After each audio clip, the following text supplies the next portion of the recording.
The deadlift. Almost everyone hates it, or at least they've heard it is bad. But what if I told you that it isn't so bad when you do it correctly? I was once in that state where I absolutely dreaded the deadlift, so much so that I would often skip it in my workouts. Though there are many factors you have to consider before doing the lift. Once I realized how much the lift would benefit me, especially since I'm a runner, I decided to give the deadlift another chance.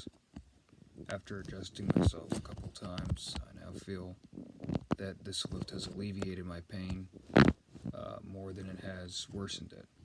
As long as you act smart and get into the proper form, I can almost guarantee that you will experience the benefits of the deadlift. The first rule of the deadlift is to act smart before, during, and after lifting. What do I mean by acting smart? It means to focus on your sleeping and eating habits, when you should rest, and knowing how much weight is appropriate for you to improve strength uh, and health, without hurting yourself, of course. While it is not required of you to go on a diet, you want to focus more on eating carbohydrates and protein, hydrating throughout the day, um, and then also determine how many calories you'll need every day. Sleep is also extremely important, for you'll need your mind and body to be fresh.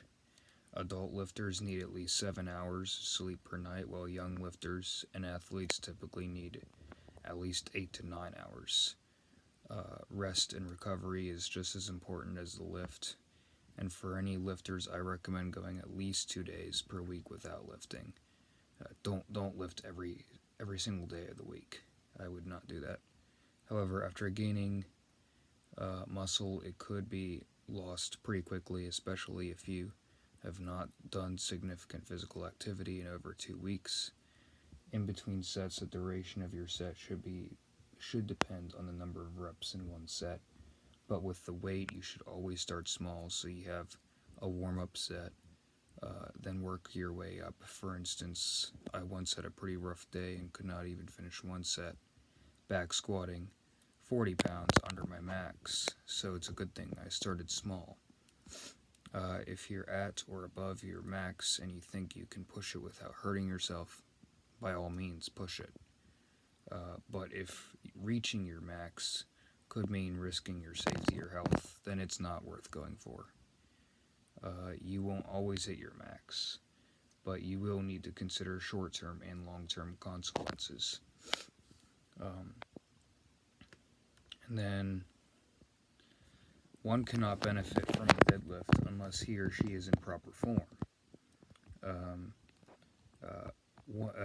touching that bar for the first time. Touching that bar for the first time definitely made me nervous, but it wasn't the deadlifts themselves that ended up hurting me. Once I was used to the wrong form, it was always after about an hour after the lifts when I started to feel the pain, especially for my back. I do not wish for this to happen to anyone who is starting to deadlift, which is why it is very important to maintain good form so that your muscles will be targeted in the way that it should be. Now I'm going to show you the form. So you're going to put at least 10-pound plates on each side of the bar so that the bar is a few inches from the ground. Keep your feet shoulder width apart. Step up from behind the bar so your toes are in front of and underneath it. Bend down and grab the bar using an overhand grip. And this is where it is extremely crucial that you don't mess up. When you bend down, your hips should be between your shoulders and your knees. Your spine should be straight and your head should be tilted so it is aligned with the spine. A common mistake is where someone has their hips above their shoulders, and that's the main thing that caused back pain for me in the past. Once you have the correct position, you lift the bar by engaging core muscles and your lats. In other words, your back muscles, which is basically squeezing your shoulder blades together.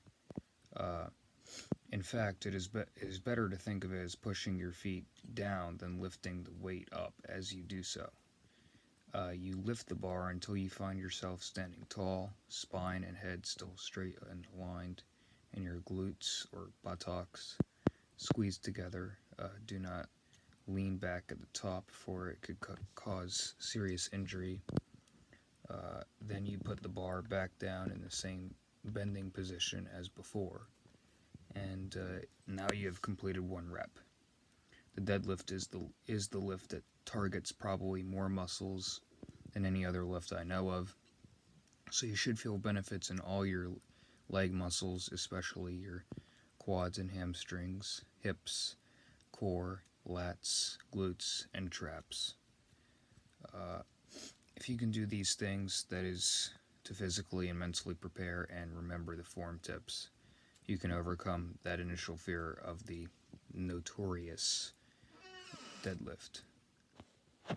Remember to eat, hydrate, sleep, rest when necessary. Start small, don't lift more than you can take.